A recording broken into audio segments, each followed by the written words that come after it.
Okay, so now we're talking about how to grade assignments. So you've created an assignment, you've given it out to students. How do you grade it? So what you need to do is you need to click on the assignment section of your course. And when you do, both your quizzes and your assignments will pop up and your discussions. So anything that you've given the students to do, especially if it's graded, it's going to pop up here. That is why you'll see that I label mine as assignment, create a discussion post, versus quiz discussions. Because if you don't do that, it'll give you the little icon over here. Like the chat means a discussion, the plane means a quiz, and the paper means an assignment. But I try to make it as clear as possible for both my students and for me, because otherwise you're going to be getting a lot of emails. I thought I did this, but it's not showing up. They might not be in the right spot. So I just do that to make things easier. Anyway, you can go in and grade any one of these. So let's say I wanted to grade this assignment using Canvas Commons.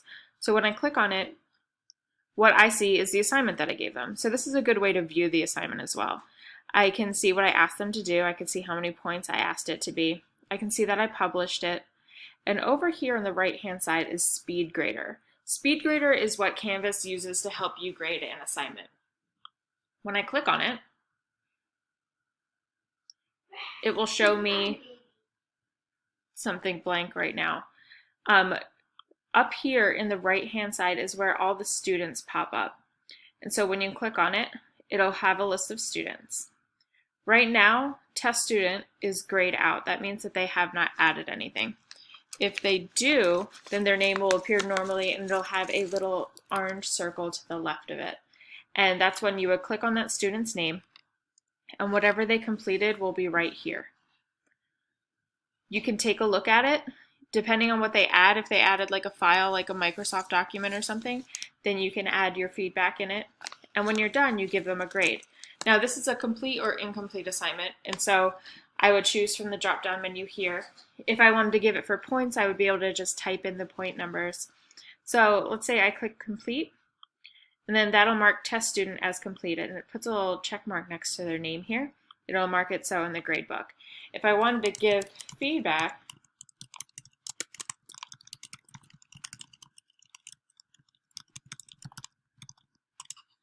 I can do so and click submit.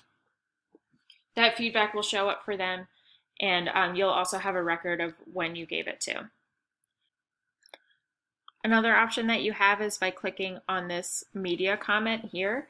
If you click on it, it's going to pull up your webcam and you're able to give a video response to something that they did. You can also add media yourself. If you click on this button, this button here, then you can actually hit the record button and give a voice response as well. So you have lots of options for responding to your students as they answer.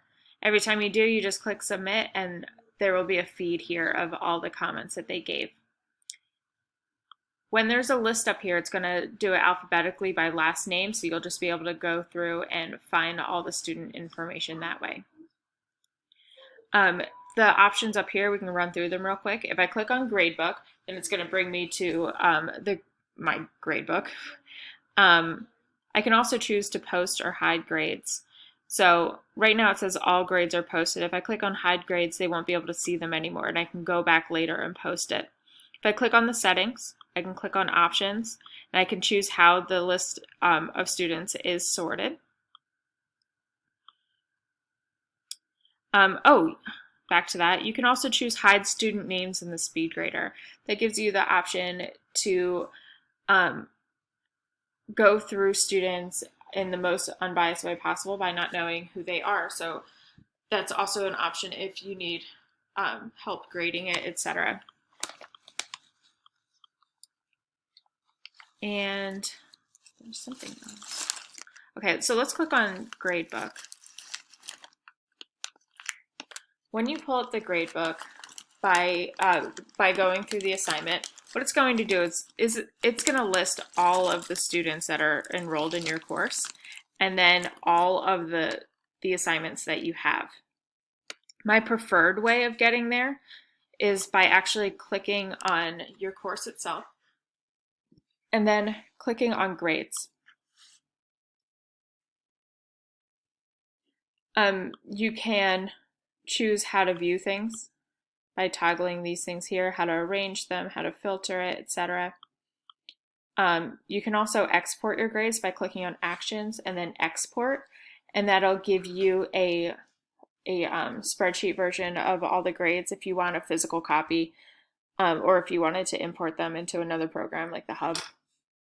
And more details about how to do that specifically will go out later as we know how our gradebook is going to be integrating with things. You click on the settings here, you can set your late policy. So you can automatically apply a grade for missing submissions. So this is another way to give somebody an NHI. If it's missing, if they haven't completed it, they can have a 0 in that assignment until it's turned in. Or you can apply a deduction for late submissions. We are not allowed to do that as a standards-based grading school, but if we were, this would be how you would do it. You can also set the grade posting policy. So you can automatically post the grades. So as soon as you grade them, they get to see them. Or you can choose to manually post them, which means that you get to choose when the grades get posted, which might help if it's taking you a while to grade an assignment.